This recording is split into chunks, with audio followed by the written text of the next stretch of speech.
Before we jump into today's episode, I do want to remind you guys that this is part 2 of the case. If you haven't already, make sure you tune in to last week's episode where we covered part 1. With that being said, let's get into it.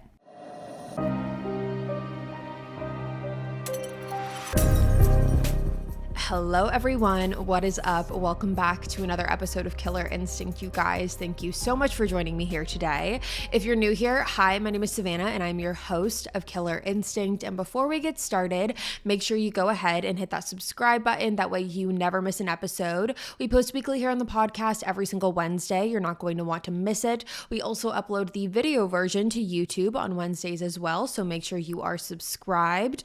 And if you're looking for more exclusive Killer Instinct content, we always post that over on our Patreon. We post an additional 3 full-length episodes a month, and we end the month with an exclusive live stream as well. You can always find those links in the description box below, or if you're a Spotify listener, you can find those videos embedded into the feed or at the top of the podcast page. As you can tell by the title of today's episode, today we are talking about the high-profile Idaho 4 murders. Today we are talking about the brutal murders of Xana Kernodle, Ethan Chapin, Madison Mogen, and Kaylee Gonzalez. Brian Kohberger was born in November of 1994. He grew up in the Pocono Mountains of Pennsylvania in a small private community. His dad was a maintenance technician and his mom was a teacher for special needs students at Pleasant Valley High School, which is where Brian graduated from in 2013. And afterwards, he went on to attend the Monroe Career and Technical Institute, but dropped out 1 year later.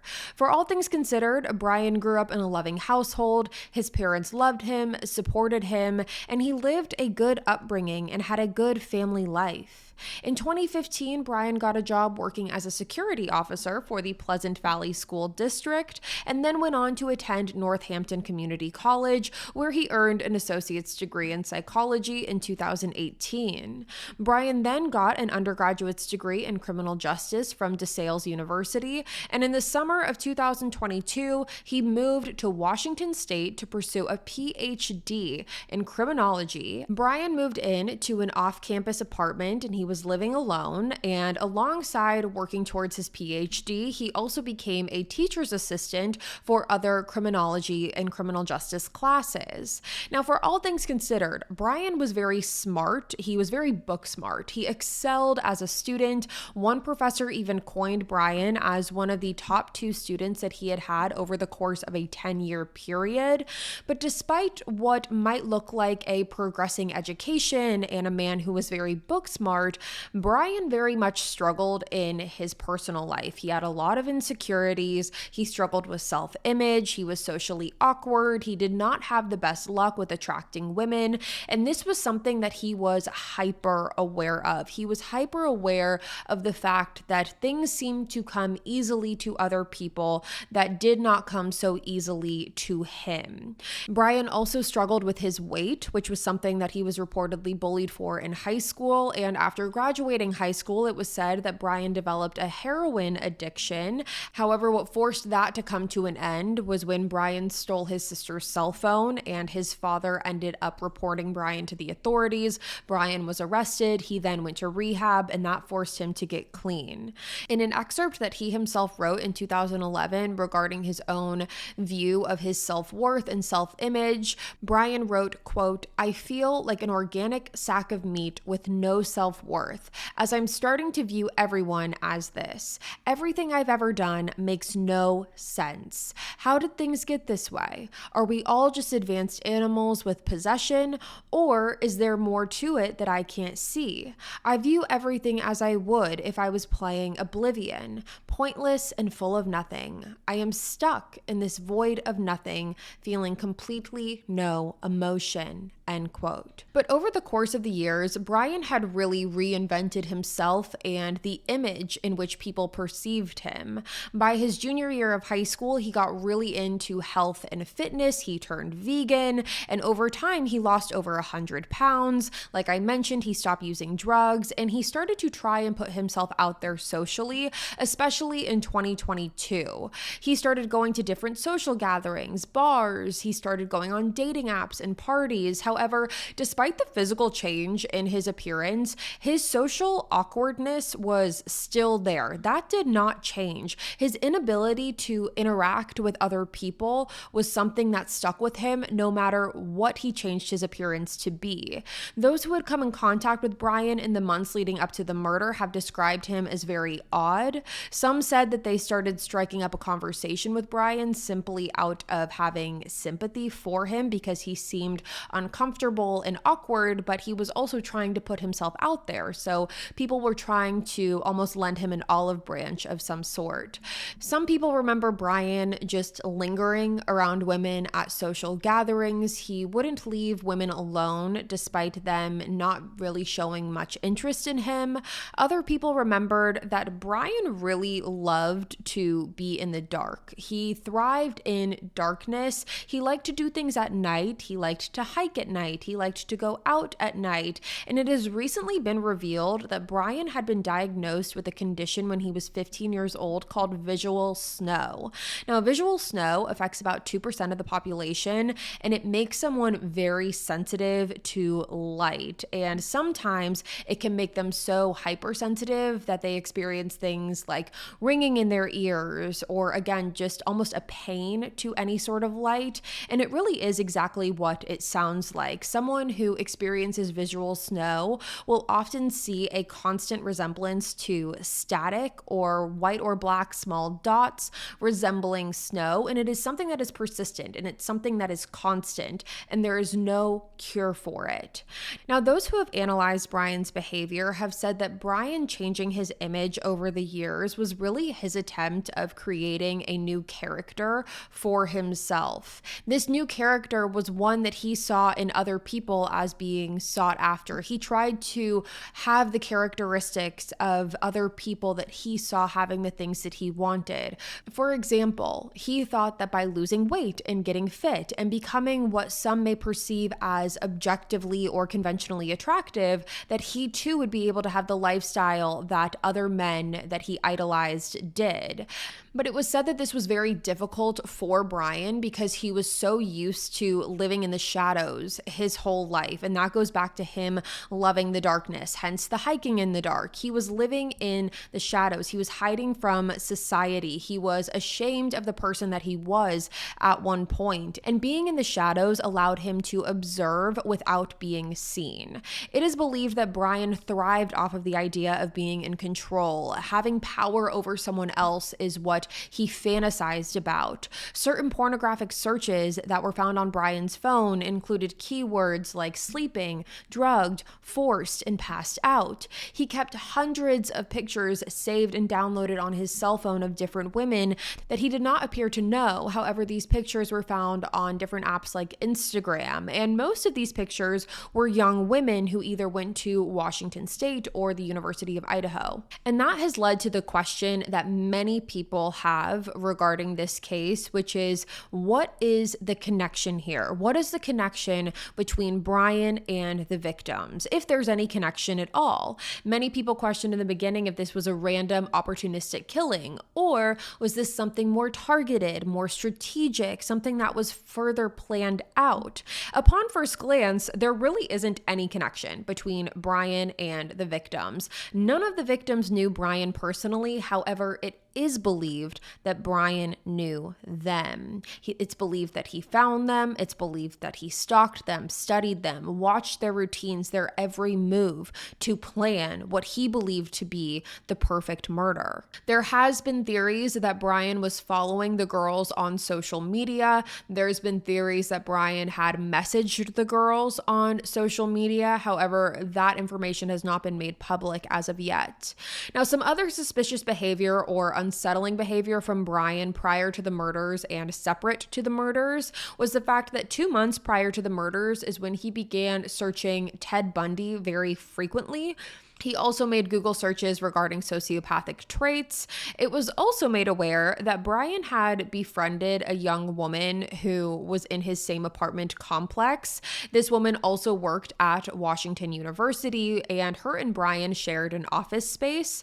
This woman was named Nayoung Ko, and it was believed that the two of them developed a friendship. It was also believed that at one point, Nayoung actually made advances, allegedly romantic advances towards Brian, which he shut down. However, the two maintained a very close bond.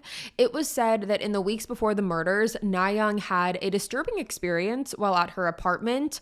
One night when she returned back to her apartment, she noticed that many things in her apartment had been moved around.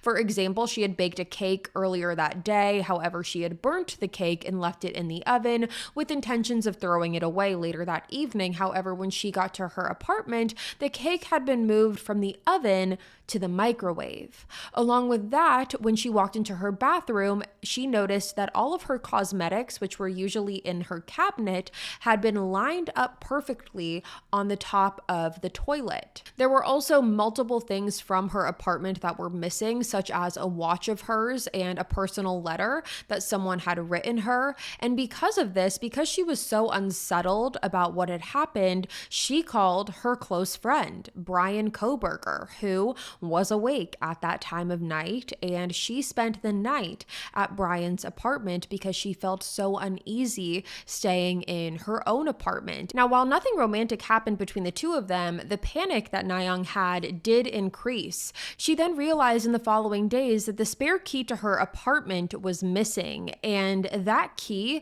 she kept in her desk in her shared office space with Brian. She had actually asked Brian about the key and asked if he had seen it, to which he initially said no. However, several hours later, the key appeared back on her desk. And while we don't know for certain if Brian had any involvement in this, knowing what we know now, the question definitely rings strong. Now, there are also other theories about Brian that have floated around the internet for a while. There were internet sleuths who believe that they tracked down Brian's Reddit account, on which it is alleged that he wrote a post regarding what it was like to commit a crime and get away with it. He wanted information and insight into a criminal's mind, what their thought process was, how they decided to do what they did, what they did in order to get away with it. He said that everything was going to be confidential. In the post, he said, quote, "My name is Brian, and I'm inviting you to participate in a research project that seeks to understand how emotions and psychological traits influence decision-making when committing a crime," end quote. The account then published a survey for those criminals to take. So as you can see, there are a lot of unsettling factors, unsettling stories that people have, just odd behavior that's being exhibited from Brian throughout the years. But let's get back to the case itself. Based off of all of the information we know now, police have theorized that Brian Koberger, on the night of the murder, entered the house on King Road on the early morning hours of November 13th via the second floor sliding glass door right after 4:07 a.m.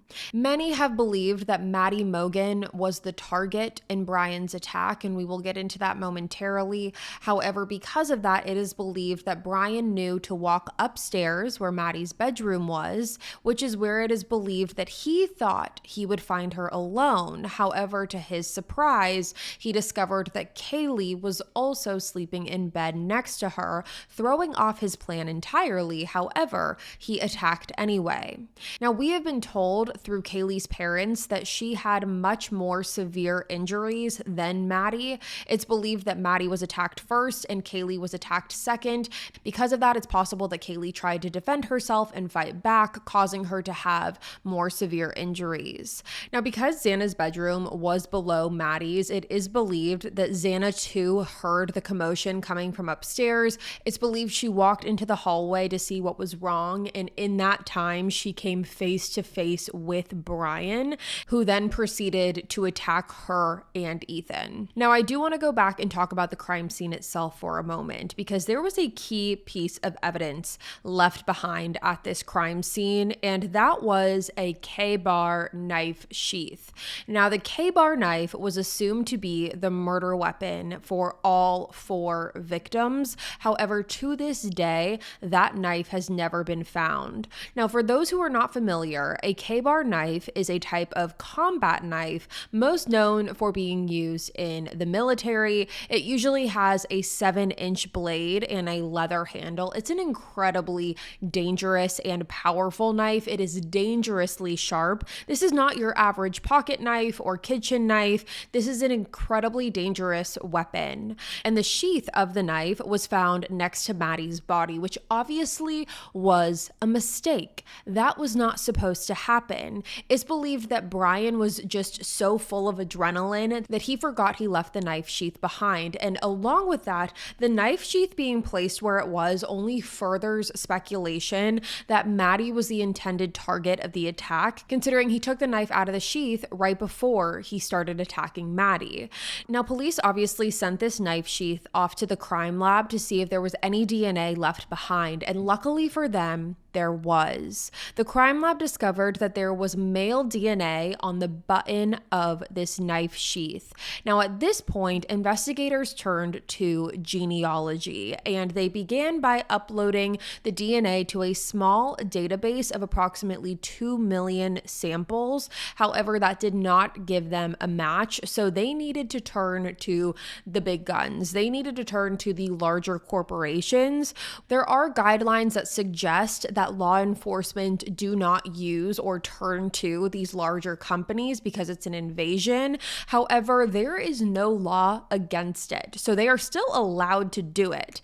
Now, police truly believed that this was going to help them figure out whose DNA was on this knife, and they really just wanted to do no stone left unturned. So at this point, police turned to a company called MyHeritage. MyHeritage had 9 million donors at the time, and the crime lab uploaded the DNA sample to MyHeritage to see if it would be a match to any of the people that had submitted their DNA to MyHeritage. Now, while waiting for those results, on December 7th, authorities had reached to the public to ask for help, asking them for any information they might have about anyone who drove a white Hyundai Elantra car with an unknown back license plate, believing it could be critical to the investigation. Now, obviously, police knew more than they were leading on at the time, but wanted to see if anyone from the public would call in regarding the car. There was also a picture of the white Hyundai Elantra speeding by a business heading towards Moscow at 3:02 a.m. on November 13th, so police did release that image to the public. And when police released this image to the public, it wasn't necessarily with the tone that they were saying that whoever drove this car was responsible for the murder. They left things kind of vague, kind of open-ended. People didn't know if this could possibly be someone who saw something. Maybe this was someone who knew someone or knew something about the murder. There was really no clarification at that time why they were looking for the car, but police were looking to the public for help at that time. And after reaching out to the public for help, many calls were made to authorities by people in the neighboring town of Pullman, Washington, where Brian Kohberger lived, and informed authorities that Brian drove a white Hyundai Elantra car with no front license plate, even further enhancing the speculation against Brian. Now, what we have seen and know now is that by mid-December of 2022, Brian's father had flown out to Washington to accompany Brian on a cross-country road trip from Washington to Pennsylvania to spend the holidays with his family. Now, during this drive home on December 15th, Brian was pulled over twice in Greenfield, Indiana, by police officers within a 5-mile radius of each stop. Now, these stops are on body cam footage, footage. I'm sure a lot of you have seen them. And in it, you can kind of tell that Brian is getting a little spooked. His eyes are really wide. He seems a little nervous. His dad very much seems nonchalant. He's joking, laughing with the officers. But it did seem like Brian was getting more and more uncomfortable. Now, the FBI has denied that they directed the Indiana police to make those stops. Many people wondered if this was the police trying to almost intimidate Brian in a way, or get him nervous or get him worried. But apparently it just seemed that these stops were purely coincidental. Now, when looking at the morning of the murders, November 13th, police were able to see that Brian Kohberger's phone had been turned off at 2:47 a.m. on November 13th, and then it was turned back on at 4:48 a.m. Now, when it was turned back on, Brian's cell phone pinged near the King Road cell phone tower in Blaine, Idaho. We also know that at 6:30 a.m. on November 13th, Brian began making phone calls to his family.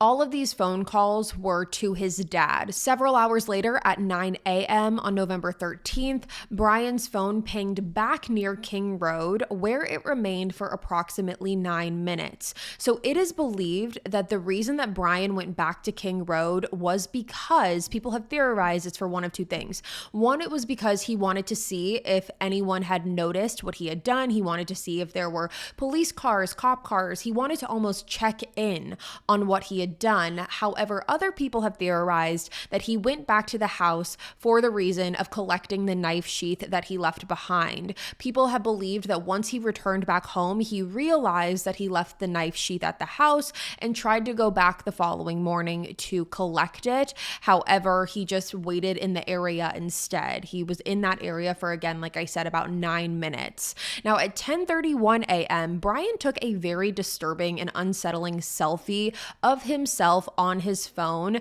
It appears that he's in his bathroom. He's in front of his shower. It looks like he is freshly showered and he is holding up a thumbs up. Investigators believe that this was Brian's way of giving himself almost a sign of approval, giving himself recognition for what he had just done. In the days following the murders, Brian had spent time Googling the Idaho murders. He actually Googled it for the first time on November 16th at 9 a.m. Brian Googled the Idaho murders. In those first few initial days, Brian was also saving any and all information that he could find relating to the case on his cell phone. And on November 18th, Brian went back to the DMV and replaced the license plate on his car. Now, on the night of November 30th, he did a Google search on his own car, and it seemed that in the weeks following the murders, he was almost doing a true crime crash course. He was looking into the Son of Sam murders, the Golden State Killer, Ted Bundy again. He was looking at all of it. And in the midst of all of this, he was doing more searches on Amazon for K-bar knives and knife sheaths similar to the ones that he had left behind. He had even added these to his cart and started the checkout process before exiting out of the page. Now, it's believed he was doing this for one of two reasons. Either he was doing this to try and replace the sheath that he had, to try and be able to say that he never lost the sheath to begin with, or he was doing it to prepare for his next attack.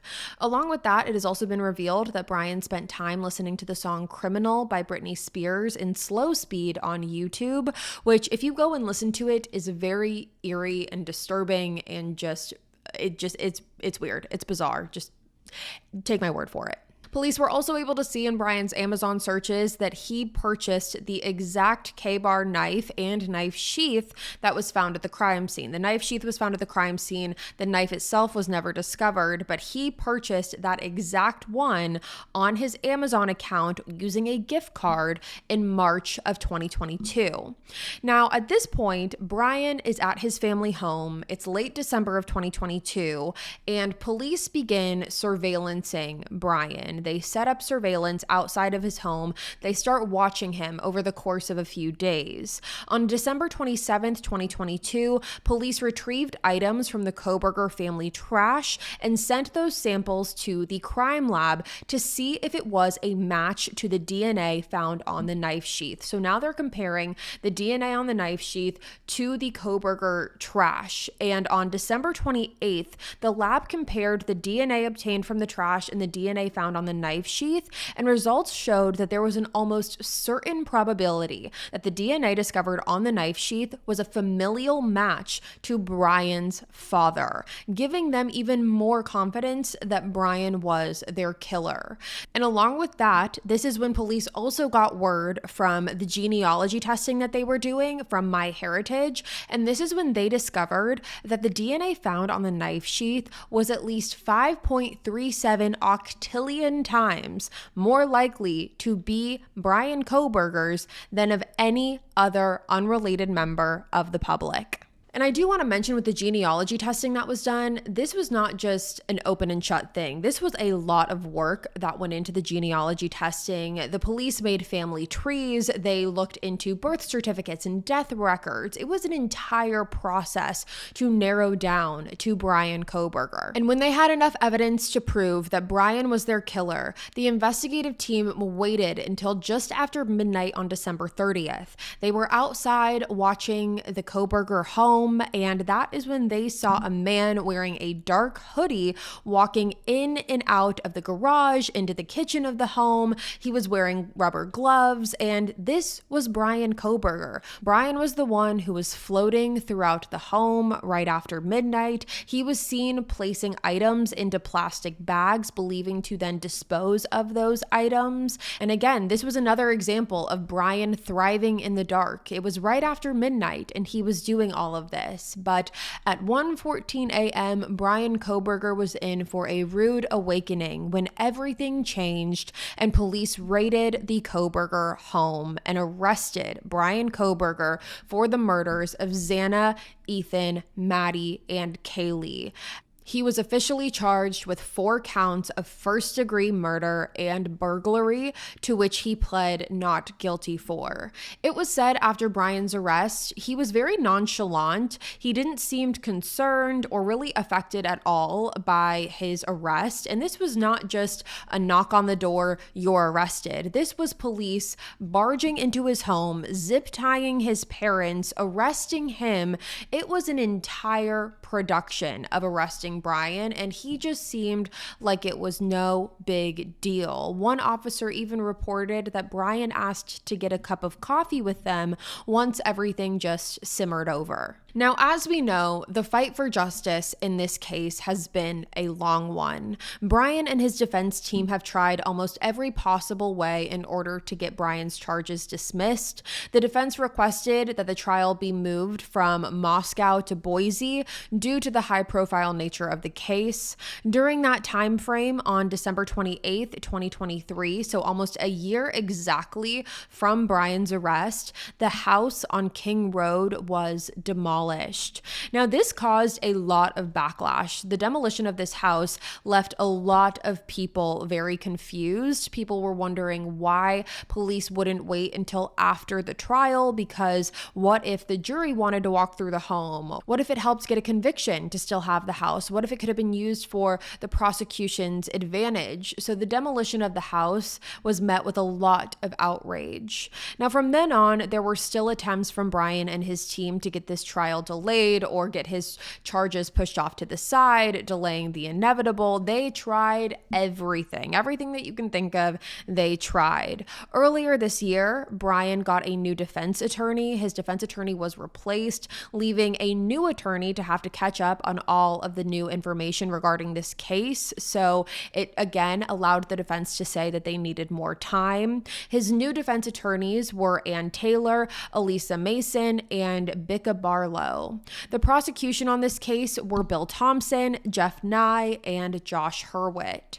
Now, the prosecution was pushing for the death penalty in this case from the beginning, and if Brian was found guilty of the murder charges against him, he would be sentenced to death, as it is still standing in Idaho. Now, as of just a couple weeks ago, the defense was trying to delay the trial yet again. The trial was set to begin in August of 2025. However, the defense tried to get the judge to delay the trial. However, the judge denied it, said that there were going to be no more leniencies given to the defense team, and that the trial was set to begin on August 11th, 2025. So just in a few weeks. However, as of June 30th, 30th of 2025, that all changed when it was announced that after denying his involvement for years, Bryan Kohberger was going to take a plea deal, and he agreed to plead guilty for all 4 murders and burglary in exchange for a life in prison without the possibility of parole sentence and the death penalty being taken off the table. Other conditions of his plea were that he was never going to be able to appeal his sentence. He was never going to be able to try and change his sentence. It was what it was, life in prison without parole, and that was it. Now, the prosecution, surprisingly, was the one who offered Bryan Kohberger the plea deal, and for many, this was so shocking and upsetting, considering the confidence that everyone has had thus far that Bryan Kohberger was responsible for this.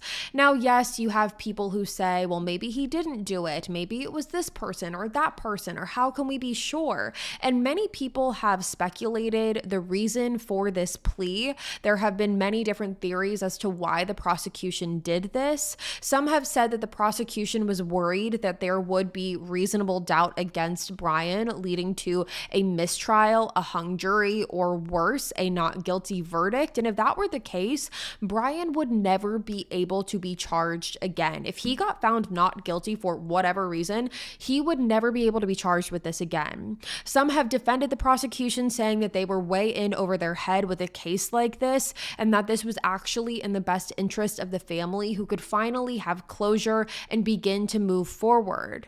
Others have heavily criticized Bill Thompson, the prosecutor, and have said that he is self-serving, does not care about justice, that this was a selfish decision and just something that was the easiest for him, but not the best decision for the families and the victims. Some have even claimed that the plea deal was a result of Bill wanting to retire and not have to go through a lengthy trial or years of future appeals. There was also talk about the judge in this case potentially rejecting the plea agreement, because at the end of the day, that could happen. It all falls back to the judge, and if he rejected the plea deal, then the case would go to trial. However, that was not the case here. On July 2nd, Bryan had his change of plea hearing where he officially pled guilty.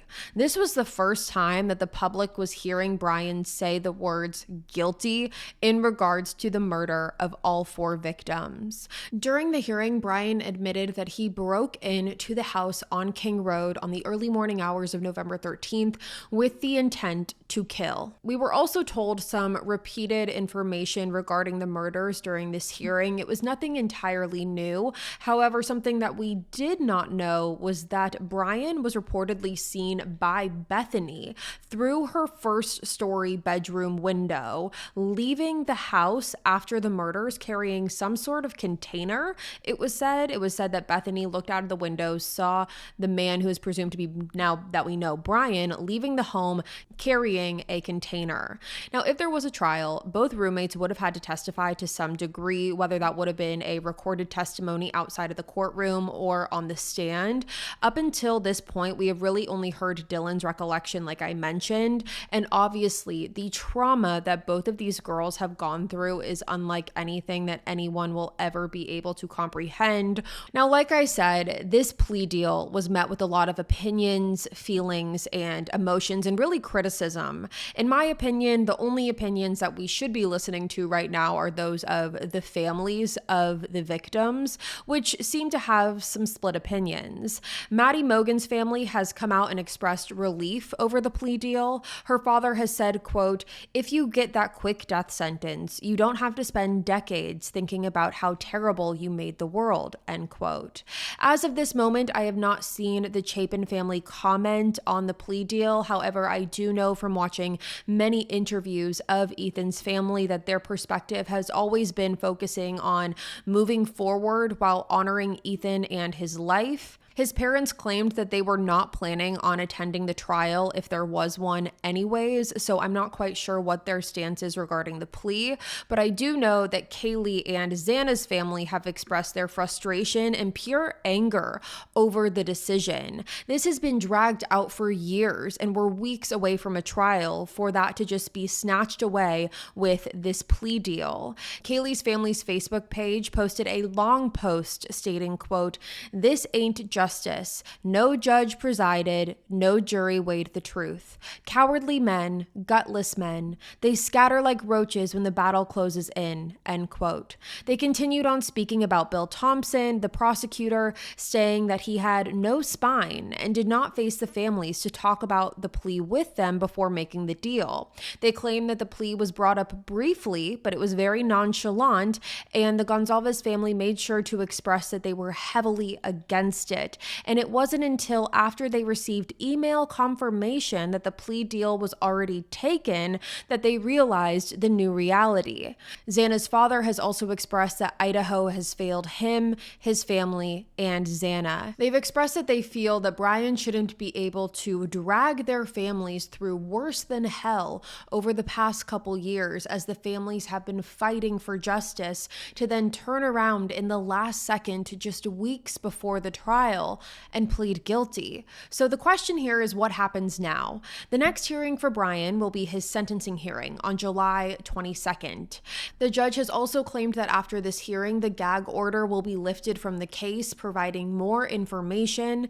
And July 2nd was also the last time that Brian Kohberger will ever be seen in civilian clothing. From here on out, he will wear an inmate jumpsuit. During the sentencing hearing, there will also be witness statements. Now, I think a big question that I have seen a lot of people have, and where a lot of people's frustration lies with this guilty plea, is the fact that Brian doesn't have to say why he did it. He doesn't have to express motive, whereas if we were to go through with the trial, we might learn what led to targeting this specific group of friends, what led to targeting Madison, what led to targeting Kaylee, Xana, who was the target. We would have more answers there. But the truth is, we will never understand why Brian did this. Even if we got the answer, we will never be able to justify, no matter what motive or reason is given, why he did what he did.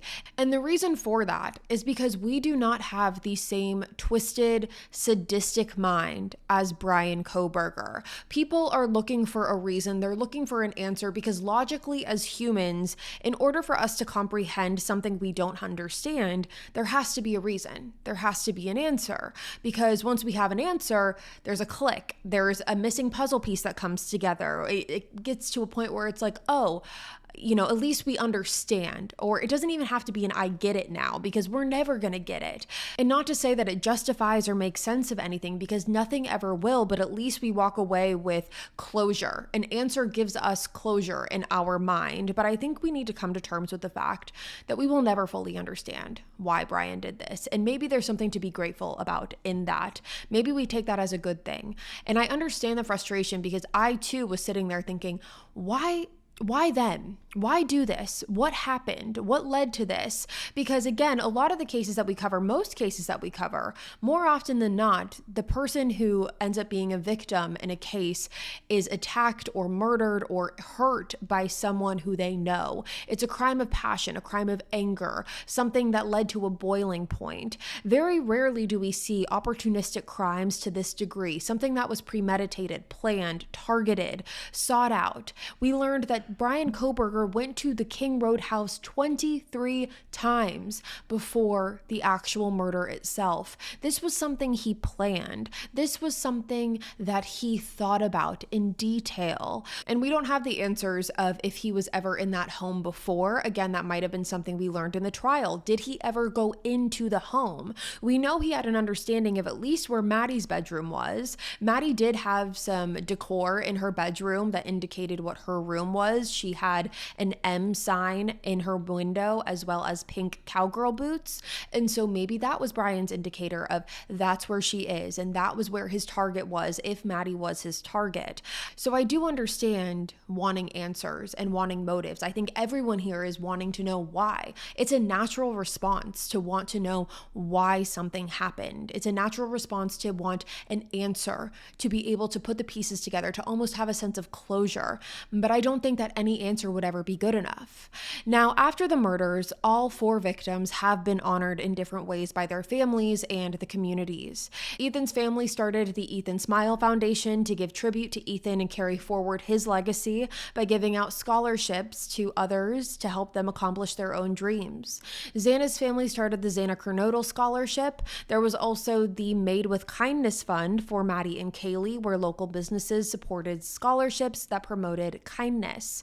May 25th, which is Maddie's birthday, was also coined as Maddie May Day, a day dedicated to Maddie's life and to spread peace and kindness. Kaylee's sister also named her daughter after Maddie and Kaylee. The University of Idaho granted all 4 victims with their degrees in May of 2023 as a way to honor them and all of their hard work. And that, you guys, is this case. This is the case as of now. I'm sure there's going to be more information that comes out. Given the high profile nature of this case, there is an overload of information out there. There's an overload of opinions, an overload of theories. It would be impossible to try and encapsulate every single detail into one episode, into one case. But because of where we stand in this case today, I felt like it was important to not focus on other floating theories that might be out there. I think it's important to just talk about the facts as we know them right now, and we will continue to follow this case as it continues over the next few weeks. But with that being said, you guys, that's all from me today. Thank you so much for tuning in to another episode of Killer Instinct. Please let me know your thoughts and opinions on this case down below. I will be very eager to hear all of your thoughts and comments and opinions about everything. Like I mentioned in the beginning, make sure you go ahead and hit that subscribe button if you haven't already. That way you never miss an episode. We post weekly here on the podcast every single Wednesday. You're not going to want to miss it. We also upload the video version onto YouTube on Wednesdays as well, so make sure you are subscribed. I will be back next week with a brand new one for you guys, and until then, stay safe. Bye, guys.